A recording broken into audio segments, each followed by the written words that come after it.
आम्हाला 11ची वेळ दिली. आम्ही 11 वाजता आयुक्त साहेबांना फोन लावला. ते आमचा फोन उचलत नाहीत. त्यांचे पीए राहुलजी कुलकर्णी आले आणि त्यांनी सांगितलं की आयुक्त आजारी आहेत, ताप आलेला आहे.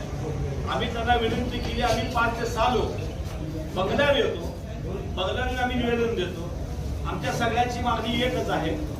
उद्या 18 तारखेला जी GBI बोर्ड आहे त्यामध्ये महानगरपालिकेचे जे विरोधीचे जागा विकसित करा हे प्रकरण पूर्ण वगळावे.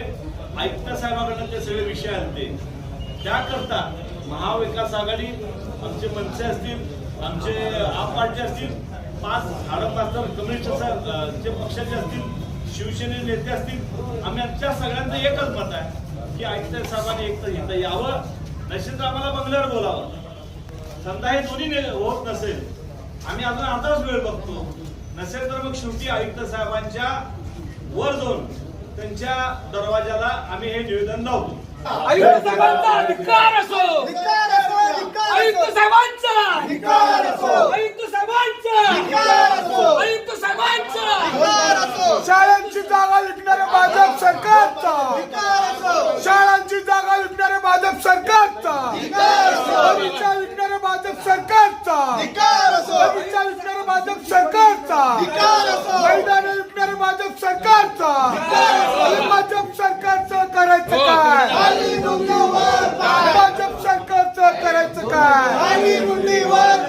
देणारा आयुक्त साहेबांचा अधिकार असो, देणारा आयुक्तांचा अधिकार असो. नगरपालिकेच्या ज्या अजेंडावर विषय आलेला आहे, सोलापूर शहरातल्या 7 जागा त्या महानगरपालिकेच्या आयुक्तांनी जीबीकडे पाठवल्या आणि 2 ज्या जागा आहेत त्या जागा महापौरांनी सुचलेल्या. असं टोटल 9 जागा आहेत. 9 जागा बघितल्या तर 21 एकरच्या ह्या सगळ्या जागा आहेत आणि रेडी रेकनर बघितलं 1000 कोटीचा ह्या ठिकाणी त्यांचा रेडी रेकनर. त्यांना 150 कोटी जर कमी असेल, 1378 कोटीची ही योजना आहे. तुम्ही 10% मेंटेनन्स दिला आहे. 1400 कोटीचे 10 कोटी मेंटेनन्समधला 40 कोटी तुमचे तिथं कम होतात. तुम्ही सौर योजनेचा त्या ठिकाणी 90 कोटी त्याला पकडल्यात. ते 2 तरी तुम्ही वगळल्यात तरी मी तुमचे 150 कोटी कवर होतात. त्या 150 कोटीसाठी ह्यांनी सोलापूर शहरातले भूखंड विकास काढले, विकसित करायला चाललं आहे. त्याला प्रचंड विरोध हा आमच्या महाविकास आघाडीला आहे. या ठिकाणी आता शिवसेना आहे, मनसे आहे, कम्युनिस्ट पक्ष आहे, आप पार्टी आहे, काँग्रेस आहे.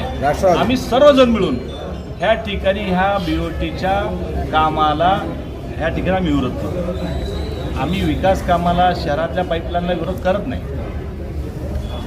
ते ह्या ठिकाणी निवडून येत असताना भारतीय जनता पार्टीने सांगितलं होतं की राज्यात आमची सत्ता आहे, देशात आमची सत्ता आहे आणि तुम्ही आम्हाला निवडून द्या.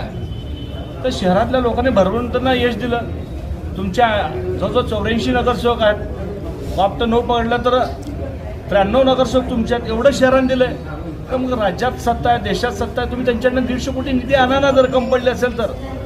ह्या करता तुम्ही ह्या ठिकाणी असा घाट बांधणं आणि अशा प्रकारे चुकीच्या आरक्षण सगळ्या त्या ठिकाणी जागेवर असताना चुकीचा विषय आणणं आमचा त्याला सगळ्यांचा विरोध असणार आहे. उद्याच्या बोर्डामध्ये आम्ही महापौर असेल, आयुक्त असेल, जे पालकमंत्री सांगून गेले हे विषय करावाच लागेल.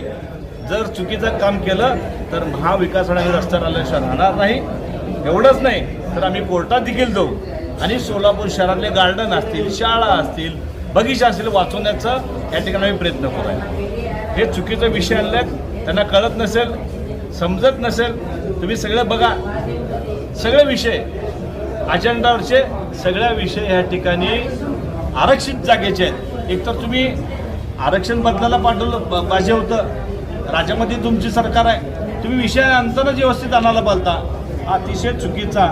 मला भारतीय जनता पार्टीला माझा सवाल आहे. भारतीय जनता पार्टीच्या अध्यक्षा जे आहेत आमच्या महिला भगिनी, त्यांचा अजेंडा त्यांनी 20-25 महानगरपालिकेत त्यांनी मागं असे विषय आले तर त्याच ते सांगत की भूखंड श्रीखंड. मग आता तुम्ही सभा करत आहे, भारतीय जनता पार्टीचा अजेंडा आहे का भूखंड श्रीखंडाचा? मग तुम्ही काय करता? तुम्ही त्याच आम्हाला ज्ञान देत होता. मग असे विषय आल्यानंतर भारतीय जनता पार्टीचे अनेक लोक सिनियर आहेत, त्यांनी विरोध करायला पाहिजे होता. ही आमची अपेक्षा आहे.